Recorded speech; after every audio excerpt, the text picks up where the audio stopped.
may not be happy about getting divorced, but I have to make the best of the situation for my sake and for the sake of my children.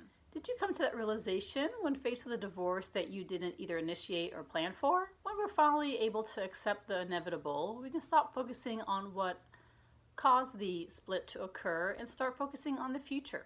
I know it took a long time for me to get to the stage of acceptance, but when I finally did, I was able to shift my energies to focusing on what had to be done for me and my special needs children to get the best result in our divorce. I'm Marianne Hughes, a special needs divorce coach, and I'm here to help families through the overwhelm and complexities of special needs divorce. It helps to understand the grief process so we can understand what we're going through and know that what we're feeling is normal. We want to be able to understand what's happening to us now as well as the future phases that are coming up so we can plan and have the best result for our divorce. When we experience a significant loss in our lives, we go through the grief cycle, which is made up of 5 phases: denial, anger, bargaining, depression, and then acceptance. And today in this video, we're going to focus on acceptance, the last phase. In the acceptance phase, we're trying to find meaning for the divorce and try to make plans for the future. Once we stop fighting the divorce and that it's going to happen, we can start focusing our energies on what needs to get done and what we need to do for now and in the future.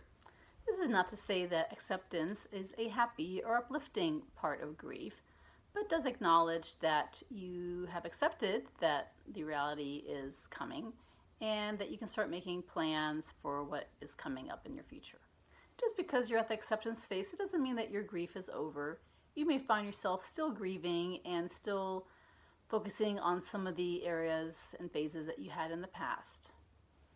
There may still be triggers such as special dates and occasions where feelings of anger, sadness, and denial may come flooding back. But in time, you'll learn to live with the situation and with being single. Acceptance to me is the most exciting phase and was the best for me.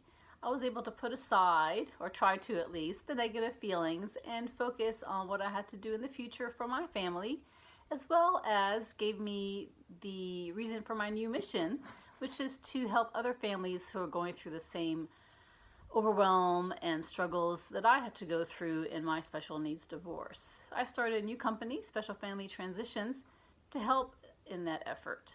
And this is what I'm doing now, and if it wasn't for the divorce, this idea wouldn't have come to me. So that's one thing I'm grateful for anyway. After being out of the workforce for about 20 years, it's so satisfying and rewarding to have my efforts be appreciated and valued by others going through my challenges. So I'm happy to be able to offer my services to them.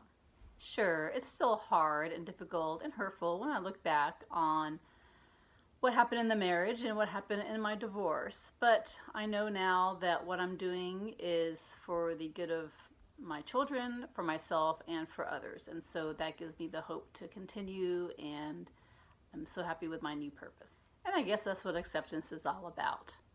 I hope you found my series on the grief cycle helpful to you. And in case you missed some of the episodes, I'll go ahead and attach a link to the entire series at the end of the video. So once again, thank you again for your time, for your interest, and please like and share my videos with others as well. Thank you, stay strong, and good luck to you. Bye-bye.